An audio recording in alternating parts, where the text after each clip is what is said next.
kababayan ko dyan, lalo na mga FW, ingat-ingat po kayo palagi at magandang araw o gabi na sa inyong lahat dyan. At ngayon, bigyan na naman tayo ng reaksyon, opinion, patungkol sa video ni Miss Maharlika. At bago ang lahat, panoorin muna natin ang video and intro muna tayo, guys. 1, 2, 3.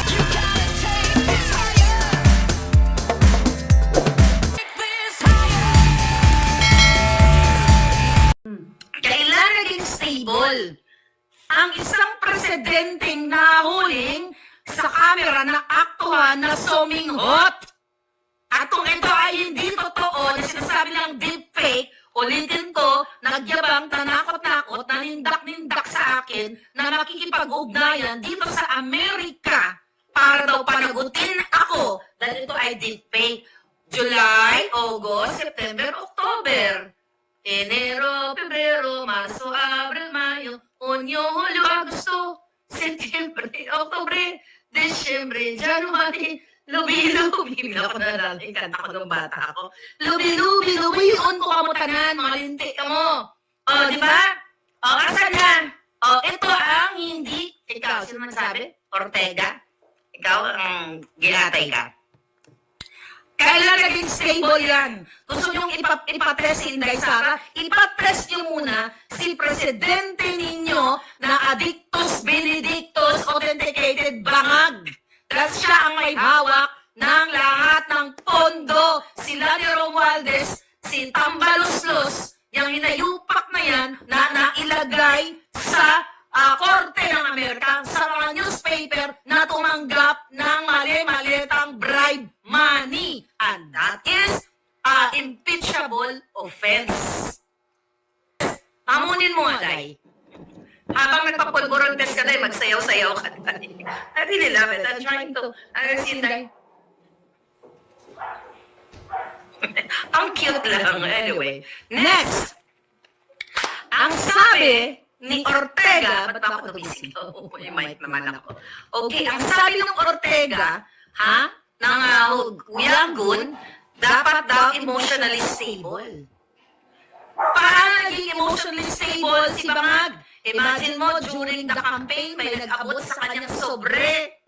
Hindi niya tinanggap, si Inday pa nagtanggap. Kasi walang plano si Bangag na pakinggan ang hinaing ninyo. Kung may problema kayo, binasag Inday, nangindo ng 5,000, tapos nagtanong si Bangag, ano yung alamat na nakalagay sa sulat? Ay sabi ni Inday, kaya ko na to. Ibig sabihin, si Bangag Jr. ay hindi emotionally stable kasi wala siyang emosyon sa sitwasyon ng taong bayan. Wala siyang emosyon sa sitwasyon ninyo na mga binabaha kayo, nagsinungaling ang Bangag na may 5,500 flood control pero wala.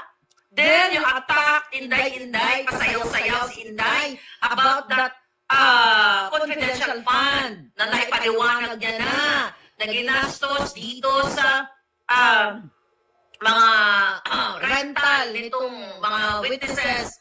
Di ba? Yun yung mga sinabi niya doon. Ilan pa po nagkaroon ng stable na pag-iisip ang Polboroni katulad ni Bangag Jr.? Okay, now. Alright. O, diba?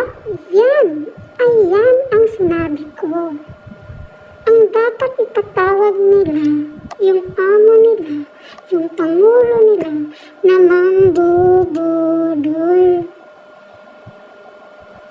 Na pinakita na nga ni Miss Maharlika at sinabi na din ni Miss Cathy Binag na yang mga auditores, yang si BBM, ay isang tao na nag-boron. Ayaw niyang maniwala sa kanila. Sabihin niyo pa, defake ang video. Ipatawag niya si Miss Maharlika. Umamin naman siya. Siya ang diba? Siya ang nag-upload, nag-share, na video. Kasi sa inyo, diyan kayo magaling. Ang manakot kayo ng manakot ng mga sibilyan, yung mga inosenteng tao. Doon kayo, diyan kayo magaling. Mga tuwad kum kayo. Honorable. Di kayo bagay tawagin na honorable. Wala yan sa inyo. Mga diputres kayo, mga walang kwenta kayong politiko.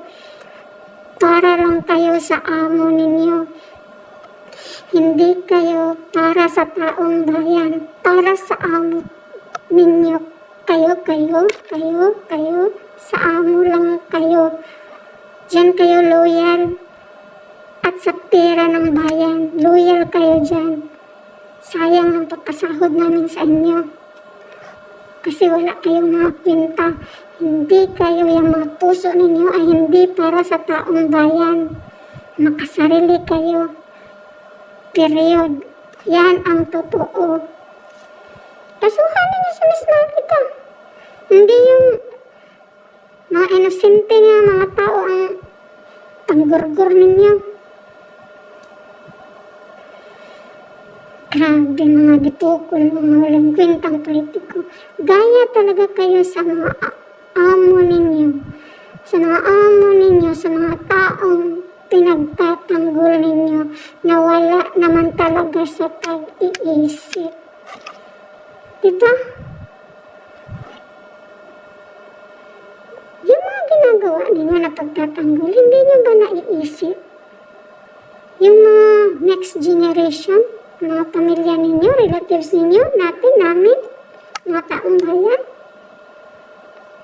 Hindi nyo ba yan naisip? Dahil ba yung mga bunganga ninyo nasungal-ngalan na ng kadalas? Kaya kayo ganyan? Magkaroon naman kayo ng puso para sa bansa, para sa taong bayan, hindi yung makasarili kayo. Mga sarili nyo lang ang iniisip ninyo. Sige nga, pinagtatanggol nyo yung mga adiktos, benediktos na mga biktima. Lalo na doon sa drug war ni Pangulong Duterte. Paano naman yung mga inosente na ginurgor, na ginahasa, na biktima ng mga drugista, ng mga adiktos, benediktos na yun? Bakit one-sided lang kayo? Kitang-kita, hindi lang ako, pati maraming taong bayan. One-sided kayo. Yan. Si Vungab, ipatawag niya. Ipa-hair follicle test niya. Ang dami niya niyang kasalanan. Kasinungalingan. Dami na rin siyang kasinungalingan. Lalo na doon sa KOJC, sabi niya, walang tergas, walang namamatay, walang mga baril. Yung mga pulis na pumasok, hala, sa kanyang statement, makikita mo, ano pa ba yun? Sakto pa ba yan sa pag-iisip? Tapos in the end, sinabi niya, siya ang nag-utos. Sige nga, yan ba ang may saktong pag-iisip? Kayo ata ang dapat magpa-hair follicle test din. Tsaka mag-neuro na din kayo. Sali niyo yung puso ninyo. Baka may ano pa kayo dyan, konsensya na ma-restore. Diba? Isipin niyo guys. Isipin niyo. Mga durable. Hindi kayo honorable, durable. Durable ang mga mukha ninyo, ganun kakapal. Isipin ninyo yung mga fame, yung position, yung pera. Di nyo yan madadala pag tayo ay kunin na ng Diyos. Di yan madadala. Kaya sipin nyo. Kahit yung buto-buto ninyo, hindi yan madadala. Sana naman, mga kababayan, sana naman kayo ang dyan sa Kongreso, andyan sa Senado, mga politiko, buksan po ninyo yung isip ninyo, yung puso ninyo.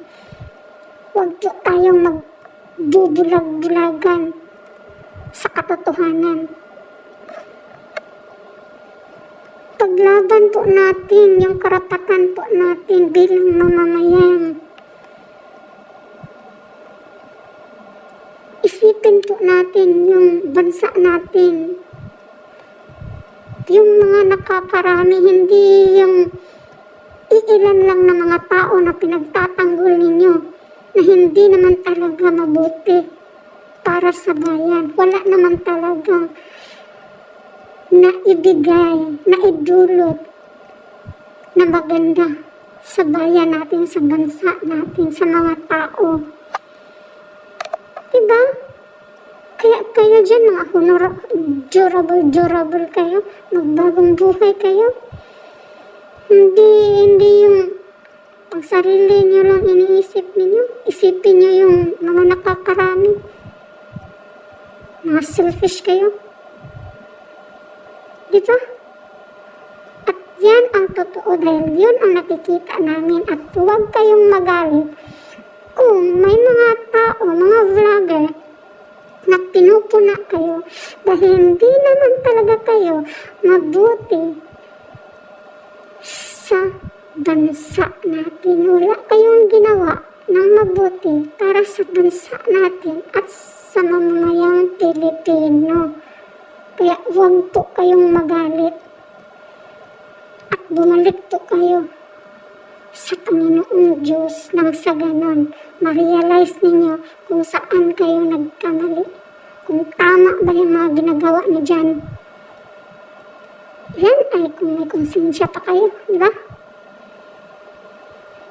Ay, buhay nga naman. Alright, yan lang po ang reaction ko at opinion ko sa balitang ito ni Miss Maharlika sa videong ito. And guys, please paki-subscribe, like, share, and hit the notification bell para updated po kayo sa aking video. Masaya na po ako guys pag sinasubscribe niyo po ako, sinusuportahan niyo po ang channel ko. Alright, bye-bye!